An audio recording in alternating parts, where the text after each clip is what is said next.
એની મીઠાશ। એક વર્ગમાં બે મિત્રો હતા, સાનિધ્ય અને યશ।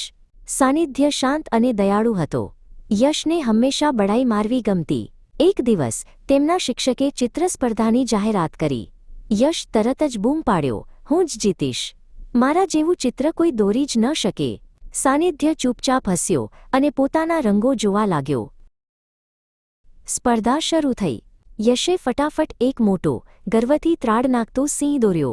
તેણે મોટા મોટા રંગો પૂર્યા અને બધાને બતાવવા લાગ્યો, જુઓ, મારો સિંહ કેટલો બહાદુર છે।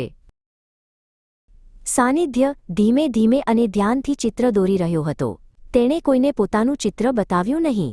તે એક નાનકડા ઉંદરનું ચિત્ર બનાવી રહ્યો હતો, જે સિંહને જાળમાંથી બચાવવા મદદ કરી રહ્યો હતો। યશ સાનિધ્ય પાસે આવ્યો અને તેનું ચિત્ર જોઈને હસવા લાગ્યો। હા હા હા, આટલો નાનો ઉંદર? મારા સિંહની સામે તો એ કંઈ જ નથી। તું તો હારી જઈશ, સાનિધ્ય। સાનિધ્યએ માત્ર સ્મિત કર્યું અને પોતાનું કામ ચાલુ રાખ્યું। શિક્ષક બધાના ચિત્રો જોવા આવ્યા। તેમણે યશનું ચિત્ર જોયું। વાહ, યશ, તારો સિંહ તો ખૂબ મોટો અને બહાદુર દેખાય છે, તેમણે કહ્યું।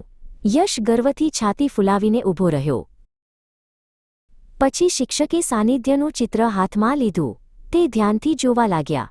તેમના ચહેરા પર એક મીઠું સ્મિત આવી ગયું। શિક્ષકે સાનિધ્યનું ચિત્ર આખા વર્ગને બતાવ્યું।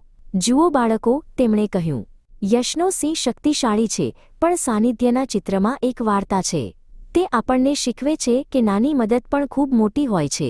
આ ચિત્રમાં દયા અને વિનયનો સુંદર સંદેશ છે।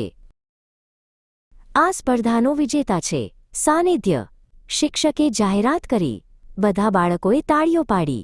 સાનિધ્ય શરમાઈને હસ્યો અને શિક્ષકનો આભાર માન્યો। યશને ખૂબ આશ્ચર્ય થયું। તે પોતાના મોટા સિંહના ચિત્ર સામે જોવા લાગ્યો અને પછી સાનિધ્યના નાના ઉંદરવાળા ચિત્ર સામે। તેને સમજાયું કે માત્ર મોટું અને જોરદાર હોવું જ પૂરતું નથી।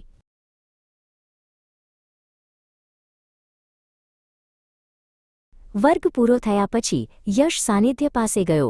માફ કરજે, સાનિધ્ય, તારું ચિત્ર ખરેખર શ્રેષ્ઠ હતું। સાનિધ્યએ સ્મિત કર્યું અને કહ્યું, ચાલ, આપણે સાથે મળીને ચિત્ર દોરીએ। યશ ખુશ થઈ ગયો। તે દિવસે તે શીખ્યો કે વિનયમાં જ સાચી મીઠાશ છે।